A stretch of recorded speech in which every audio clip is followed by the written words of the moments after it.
Our wisdom flows so sweet. Taste and see. Transmit. Initiate New England signal. Receive. Initiate the burning cadence. Exit here in case of fire. Initiate the forgetting mantra. Witness the Black House. Come with us to the abandoned house at the forest's edge, not far from the Overlook Motel. Come with us. Ravaged by fire 30 years ago, it hunches in blackened, twisted agony, charred like an ant husk under the searing sadism of childhood. The house is quiet, an ugly aftermath, but we can read the writing of scars. Initiate the trauma cadence. A bad thing happened here. Do you see what we see? Fire burns away so many guilts, but the ashes remain.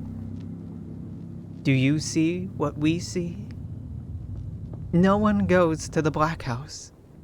Kingsmouth still feels the guilt, and the guilt has a name. Have you heard the story of Carrie Killian, Sweetwing? She came to Kingsmouth and built the house in 1974.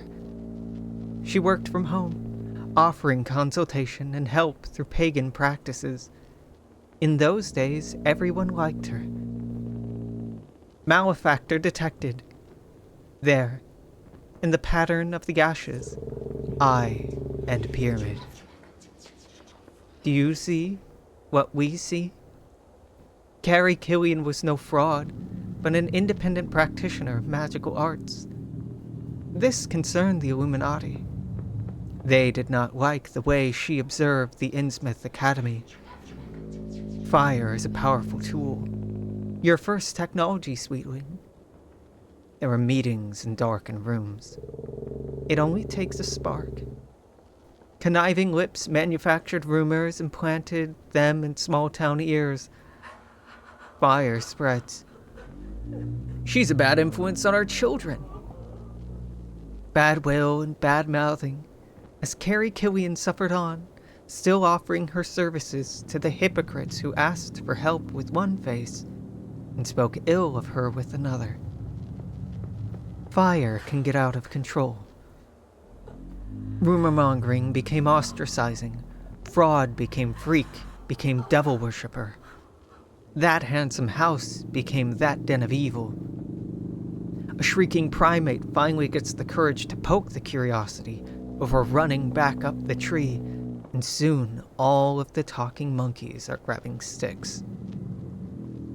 Sometimes fuel gets spilt on the fire.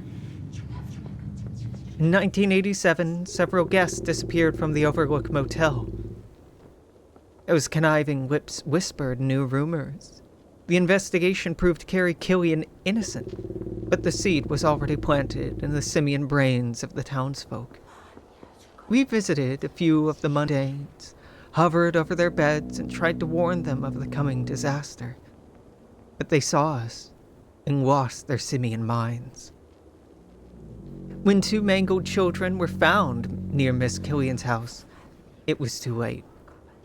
The torches, the mob, the intent to frighten away, warped by the compiling misunderstandings, the roar of the fire out of control, the screams of a woman, the shocked silence of a mob that sees itself reflected in the flames. Guilt distills into stories until it's palatable. A story formed in every mouth by the time the fire died. House was already on fire when we got there, and she was at the window cackling, mumbles the man over his drink. The city council arranged a quick funeral. No mourner showed.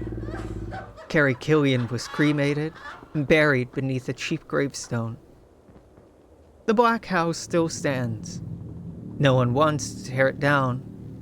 No one wants to pick at the scab of their guilt.